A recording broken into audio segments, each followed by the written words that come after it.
Positive ना लगा दें। अगर ये पॉजिटिव लगा देते हैं तो एक क्वेश्चन आपका पूरा रॉन्ग हो जाएगा। सिर्फ एक प्लस और माइनस की गलती की वजह से आप अपने सारे मार्क्स लूज कर सकते हैं। तो इस साइन कन्वेंशन का हमेशा ध्यान रखें। अब जैसे ऊपर एक fx जो था, ये दोनों हमारे पॉजिटिव डायरेक्शन के अंदर थे, क्योंकि ये जो f का जो कंपोनेंट आता है ये इस डायरेक्शन के अंदर आता, f sin 60, और mg का डायरेक्शन है वो भी इसी डायरेक्शन के अंदर आता, mg sin 60। इसलिए ये दोनों एक ही साइड पे लिखा गया और x को इक्वेट कर दिया मास इनटू एक्सेलरेशन से। ये कंसेप्ट मैं आपको आगे बता।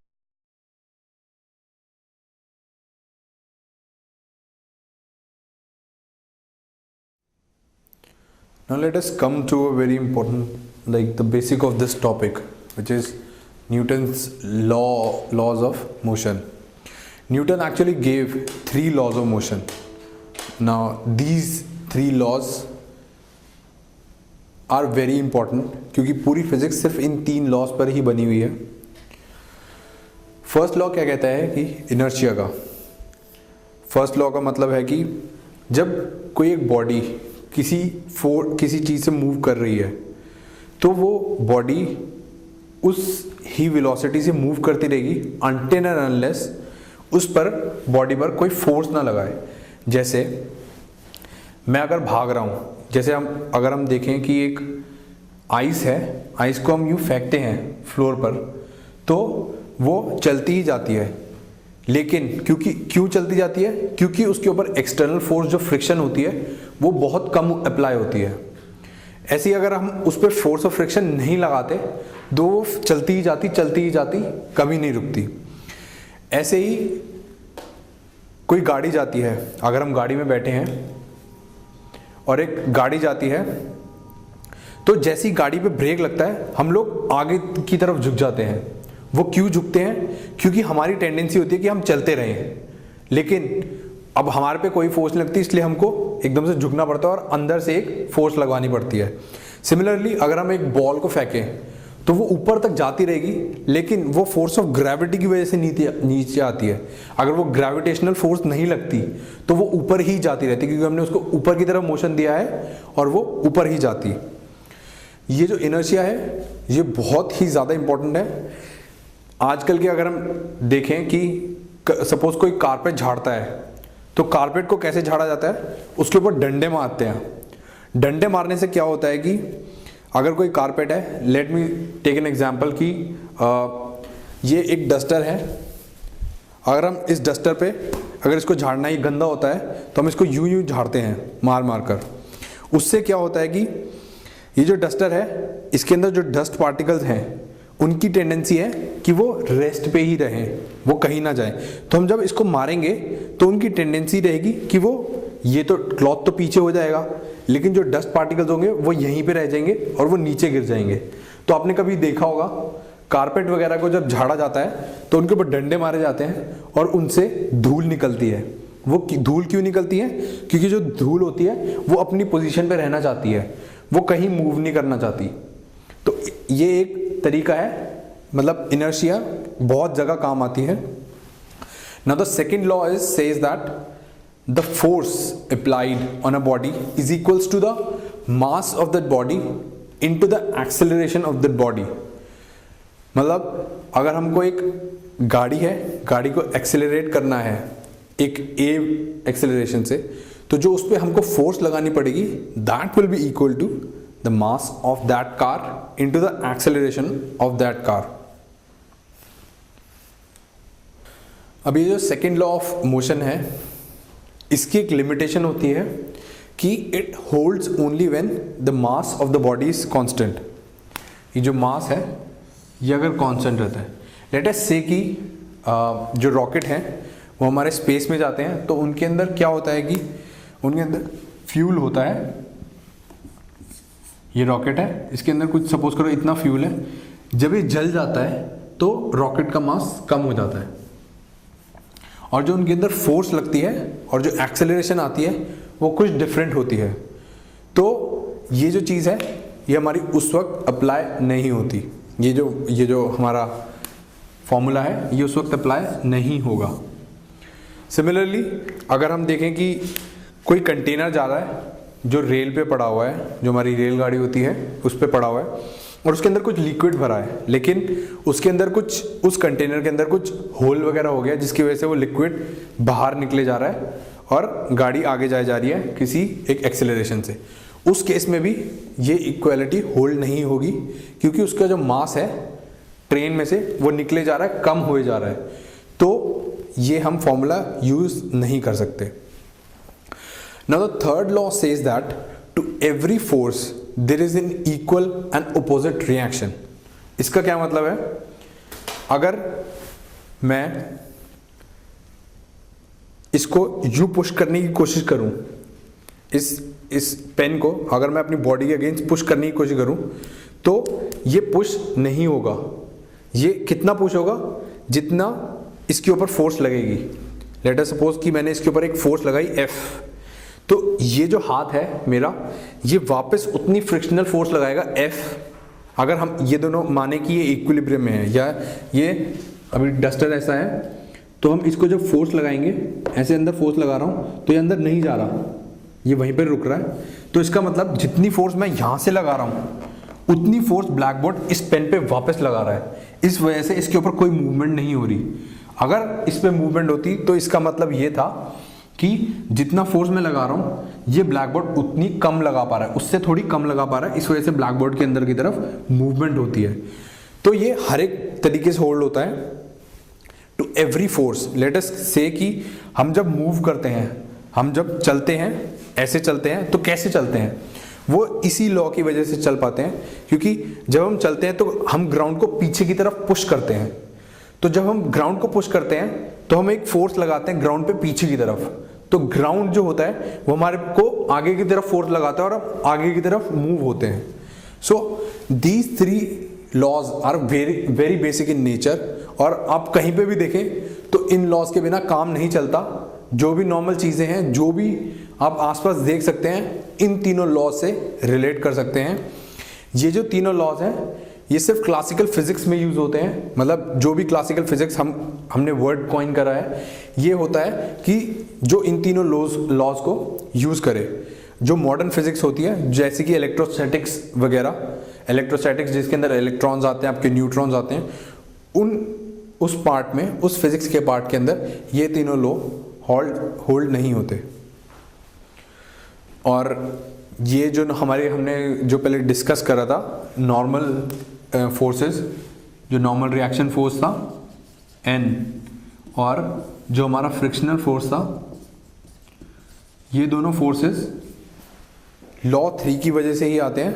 फ्रिक्शनल फोर्स आपको पता है, जो मैंने आपको बताया, जो ग्राउंड हम पर अप्लाई करती है फोर्स, उसे हम फ्रिक्शनल फोर्स कहते हैं। और नॉर्मल फोर्स जो होती है, जो मैंने बोर्ड के ऊपर लगाया, तो बोर्ड ने एक फोर्स लगाया, इसको हम नॉर्मल फोर्स कहते हैं। तो इस लॉ की वजह से जो मोस्ट इंपॉर्टेंट दो फोर्सेस हैं, हमको दो फोर्सेस बदलती है, एक तो नॉर्मल फोर्स और एक frictional force. Let us have a look at the example in your booklet. It is a very good example. Late us say कि 3 ब्लॉक्स हैं जो कि 3 kg, 2 kg और 1 kg का है। ये तीनों साथ पड़े हैं और हम एक फोर्स लगाते हैं 12 न्यूटन की 3 kg के ब्लॉक पर। तो अब हमको फाइंड करना है कि 2 kg वाले ब्लॉक पर कितनी फोर्स लग रही है नेट, क्योंकि 2 kg वाला ब्लॉक भी मूव कर रहा है, तो हमको इसको कैलकुलेट करना है। तो हम कैसे करेंगे? लेट अस से कि ये पूरा एक सिस्टम है। अगर हम इसको पूरा एक सिस्टम मान लें, मतलब अलग अलग ब्लॉक ना माने, तो क्या होगा? F is equals to M into A, F is equals to M into A. अब पूरे सिस्टम का जो मास है वो कितना है? 3 + 2 + 1। अब पूरे सिस्टम पे सिर्फ एक एक्सटर्नल फोर्स लग रही है। लेट अस से कि अभी फ्रिक्शन 0 है, तो सिर्फ पूरे सिस्टम पे सिर्फ एक एक्सटर्नल फोर्स लग रही है, जो कि है 12 Newton in the horizontal direction. तो हमने हॉरिजॉन्टल डायरेक्शन जो कि Fx है, इसको कर दिया 12 is equals to 3 + 2 + 1 into A. अब ए जो है एक्सेलरेशन आ गई हमारी 2 मीटर/सेकंड²। अब जो हमारा सिस्टम है वो 2 मीटर/सेकंड² से मूव कर रहा है। अब आपको पता है, जब कोई भी दो बॉडी कांटेक्ट में होते हैं तो और उन पर कोई फोर्स लगाया जाता है, तो वो हमेशा सेम एक्सेलरेशन से मूव करेंगे। तो जितनी एक्सेलरेशन 3 kg वाले ब्लॉक की होगी उतनी एक्सेलरेशन 2 kg वाले ब्लॉक की होगी, उतनी एक्सेलरेशन 1 kg वाले ब्लॉक की होगी और उतनी ही एक्सेलरेशन पूरे बॉक्स की होगी। सो अगर हमको एफ नेट कैलकुलेट करनी है 2 kg वाले ब्लॉक पे तो वो क्या होगी? एफ नेट का फॉर्मूला मैंने आपको बताया था। तो F net summation of F net is equals to M into A which is from the second law of motion. तो F net is equals to M into A, acceleration की value आपको पता है जो हमने कैलकुलेट करी है 2 metre per second square, मास की वैल्यू हो गई 2 kg का ब्लॉक है, तो जो एफ नेट की वैल्यू आई वो आई 4 न्यूटन। अब ये 4 न्यूटन कैसे आती है? अब जब ये जो पूरा सिस्टम है ये जब इस डायरेक्शन के अंदर मूव कर रहा है तो क्या होता है कि जो 3 kg का ब्लॉक है वो एक नॉर्मल रिएक्शन लगाता है N2 इन दिस डायरेक्शन, और 1 kg का जो ब्लॉक है वो इस डायरेक्शन में इसको रिपल्स करने के लिए, क्योंकि ये रेस्ट पर है, तो जब ये रेस्ट पर होगा तो ये ऑपोजिट डायरेक्शन में फोर्स लगाएगा, क्योंकि अगर सपोज करो ये अभी रेस्ट पे है और ये 3 kg का ब्लॉक है तो इसकी टेंडेंसी होगी इस फोर्स की वजह से इधर मूव करने की, लेकिन ये रेस्ट पे है तो ये इसको ऑपोजिट फोर्स लगाएगा, बट इसको जाना ही है तो ये भी इस साइड में फोर्स लगाएगा N2 2 kg पे जो कि आगे मूव करेगा। सिमिलरली 1 kg वाला इसको अपोज करने की कोशिश करेगा जो कि लगाएगा N1 फोर्स। तो जो नेट फोर्स जो इस पर आएगी F net that will be equal to N2 minus N1। ये जो अप्रोच है ये हमेशा याद रखें। नॉर्मल रिएक्शन की जो अप्रोच होती है it is very important and you should always do like this, go by step. Now let us start with this example। इसके अंदर क्या दे रखा है कि एक 4 kg का ब्लॉक है और एक 2 kg का ब्लॉक है जो कि एक स्ट्रिंग से अटैच्ड है, और एक उन पर 4 kg वाले ब्लॉक पर हमने एक फोर्स लगाई 120 न्यूटन। अब हमको क्या फाइंड करना है? एक तो acceleration of block A, acceleration of block B और टेंशन इन द स्ट्रिंग। अब आपको पता है क्योंकि ये एक टेंशन से कनेक्टेड है, एक स्ट्रिंग से कनेक्टेड है, तो इन दोनों ब्लॉक्स की जो एक्सेलरेशन होगी वो सेम होगी, क्योंकि जब ये कोई ब्लॉक ऊपर मूव करेगा तो इसकी जो वेलोसिटी होगी वो भी इसी की वेलोसिटी होगी। टेंशन स्ट्रिंग के अंदर कोई स्लैग नहीं है तो ये दोनों सेम एक्सेलरेशन से ऊपर जाएंगे। तो एक तो रिलेशन ये है कि A A is equals to A B. अब हम क्या करते हैं कि हम इनका फ्री बॉडी डायग्राम बनाते हैं अलग अलग। तो लेट अस से कि 4 kg वाले ब्लॉक पर क्या क्या फोर्सेज आती हैं? एक तो फोर्स F, एक टेंशन T जो इसको नीचे पुल करने की कोशिश कर रही है, और एक इसका खुद का मास 4g। तो 120 ऊपर की तरफ 4g प्लस T। अब इसकी इक्वेशन क्या बनी? हमको पता है F is equals to ma जो हम लिखते हैं। तो जो नेट फोर्स हुई ऊपर की डायरेक्शन के अंदर होगी, क्योंकि इसकी ऊपर की डायरेक्शन की तरफ फोर्स हमने लगाई है।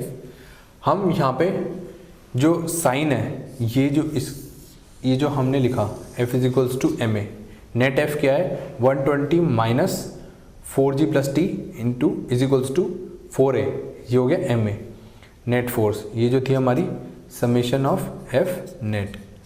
अब अगर आप सोच रहे हैं कि ये जो फोर्स आई हमने ये ऊपर ही क्यों पॉजिटिव ली, ये अगर आप नीचे पॉजिटिव लेते तब भी सही आता, क्यों? फिर इसके अंदर हमको साइन कन्वेंशन यूज़ करना पड़ता है कि हम ऊपर की तरफ लेट अस से कि ये पॉजिटिव है और ये नेगेटिव है, ये हमारा साइन कन्वेंशन होता है। कोई भी हम साइन कन्वेंशन ले सकते हैं, नीचे वाले को पॉजिटिव ले सकते हैं, ऊपर वाले को नेगेटिव ले सकते हैं। तो अगर हम ये लें कि ये नेगेटिव है और ये पॉजिटिव है तो उसके अंदर क्या होगा? ऊपर की डायरेक्शन के अंदर F पॉजिटिव, 4g नीचे की तरफ नेगेटिव, टेंशन नीचे की तरफ नेगेटिव, और जो एक्सेलरेशन की हमने वैल्यू ली ये माना कि जो एक्सेलरेशन है हमारी ऊपर की तरफ होगी, तो उससे हमारी जो एक्सेलरेशन आई वो पॉजिटिव आ गई। अब जब हमने ऐसी फ्री बॉडी डायग्राम बनाया B का तो क्या आया? टेंशन ऊपर की तरफ 2g यानी कि mg नीचे की तरफ जो इसका मास है that is equals to m into A. m कितना है इसका?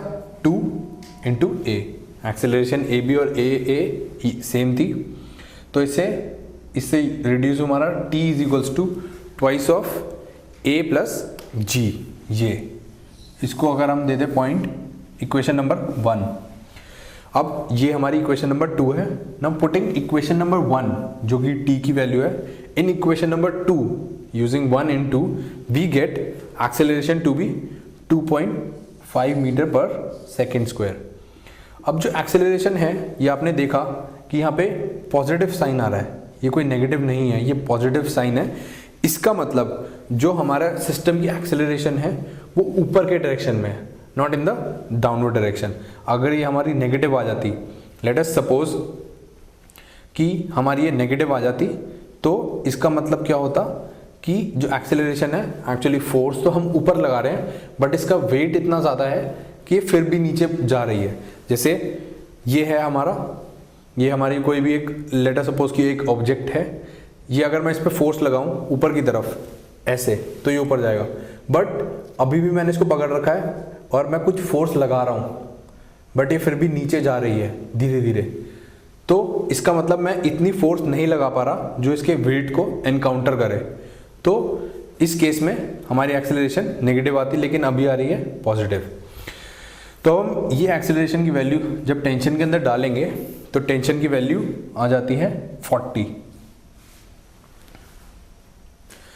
ना using this equation in this equation, मतलब कि t की जो वैल्यू है अगर हम यहाँ पे पुट करें, क्योंकि हमको क्या है कि दो हमारे अननोन है। जब भी हम कोई क्वेश्चन सॉल्व करते हैं तो हमको ये ध्यान देना पड़ता है कि हमको कितने अननोन है।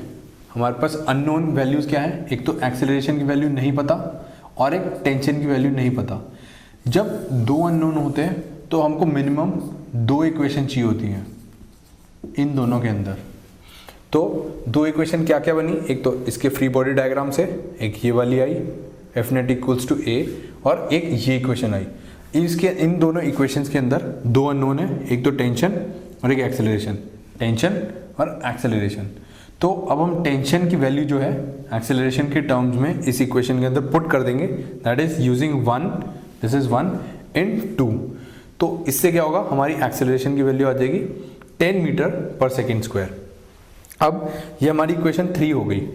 जब हम एक्सेलरेशन की वैल्यू इस फर्स्ट इक्वेशन के अंदर डालेंगे तो हमारी जो टेंशन की वैल्यू है वो आएगी 40 न्यूटन। ये जो हमने क्वेश्चन देखा, इस क्वेश्चन में क्या था कि जो स्ट्रिंग थी हमारी जो इन दोनों ब्लॉक्स को कनेक्ट करती थी वो मासलेस मानी थी हमने, मतलब कि इसका कोई मास नहीं था, तो इसकी एक्सेलरेशन कुछ भी हो बट जो ये फोर्स कंज्यूम करता है वो 0 होती है। बट अगर हमको क्वेश्चन में गिवन हो कि इस स्ट्रिंग का भी कुछ मास है तो उस केस में हर एक पॉइंट पे टेंशन अलग होगी।